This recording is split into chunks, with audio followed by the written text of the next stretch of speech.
Start. Jammu आणि काश्मीर, पंजाब, हिमाचल प्रदेश, उत्तराखंड ही उत्तर भारतातील सीमावर्ती राज्य केवळ राजकीय दृष्ट्याच नव्हे तर पर्यावरणाच्या दृष्टीनेही अतिशय संवेदनशील असल्याची प्रचिती यंदाच्या मान्सूनमध्ये आली. या राज्यासाठी 2025 शापित वर्ष ठरले.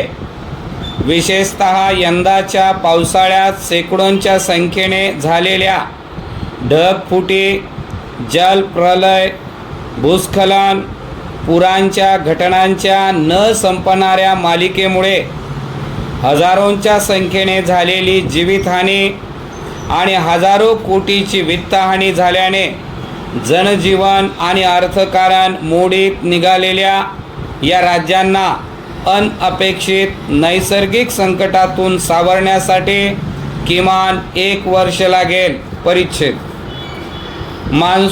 मान्सूनची सप्टेंबर अखेर माघार सुरू होत असताना पंजाब, हरियाणा, उत्तराखंड, हिमाचल प्रदेश, जम्मू आणि काश्मीर, राजस्थानातील पूरग्रस्त भागांना यंदाचा सणासुदीचा मोसम निसर्गाने केलेल्या जखमांची मोजदाद करण्यात जाणार आहे.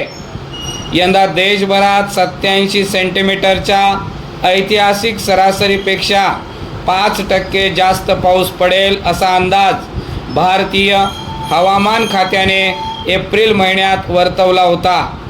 सरासरीपेक्षा कमी पर्जन्यमान अपेक्षित असलेल्या पूर्व ईशान्य आणि वायव्य भारत आणि दक्षिणेकडील द्वीपकल्पाव्यतिरिक्त देशातील उर्वरित राज्यांमध्ये सामान्यतेपेक्षा जास्त पर्जन्यवृष्टी होईल असे हवामान खात्याने म्हटले होते.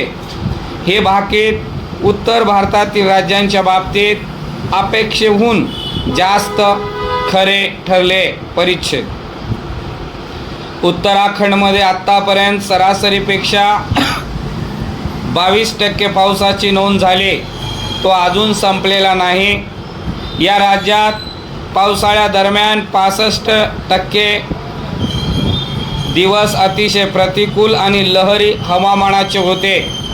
हिमाचल प्रदेशात मान्सून काढता पाय घेत आहे, पण 3 महिन्याच्या आपल्या मुक्कामाच्या दरम्यान 43% पर्जन्यवृष्टीची नोंद केली. हरियाणात यावेळी सरासरीपेक्षा 43% पावसाची नोंद झाली. पंजाबमध्ये तर 51% जास्तीच्या पावसाने पूर्व ग्रामीण भागात कहर माजवला. या सर्वच राज्यांमध्ये आणि अगदी राजधानी दिल्लीतही झालेल्या ढगफुटीमुळे बेसावध नागरिकांची कोंडी केली. परिच्छेद. पहलगामच्या हल्ल्यानंतर यंदा उत्तर भारतातील पर्यटनाला एक प्रकारे दृष्ट लागले. जम्मू आणि काश्मीरला निसर्गानेही सोडले नाही.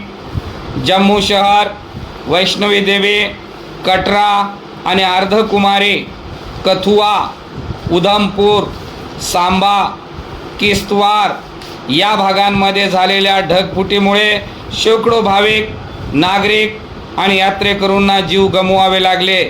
रस्ते आणि महामार्ग वाहून गेलेत. जम्मू काश्मीर, जम्मू पठाणकोट हे महामार्ग बाधित झाले.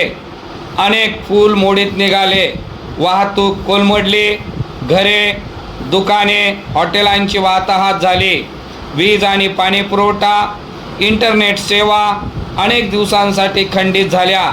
सतलज, व्यास, रावी नद्यांना अनेक दशकांमध्ये आलेल्या महापुराचा 22 जिल्ह्यांना फटका बसून पंजाबच्या शेतीचे अतोनात नुकसान झाले. शेकडोच्या संख्येने जीवितहानी झाली. लाखो लोक विस्थापित झाले. 2 लाख हेक्टर शेतीतील उभे पीक पुरामुळे नष्ट झालेत. पंजाबच्या हानीचा अंदाज घेण्यासाठी पंतप्रधान नरेंद्र मोदी यांना हवाई पाहणी करावी लागली, तर लोकसभेतील विरोधी पक्षनेते राहुल गांधी यांनी पंजाबसाठी 20,000 कोटीच्या मदतीची मागणी केली.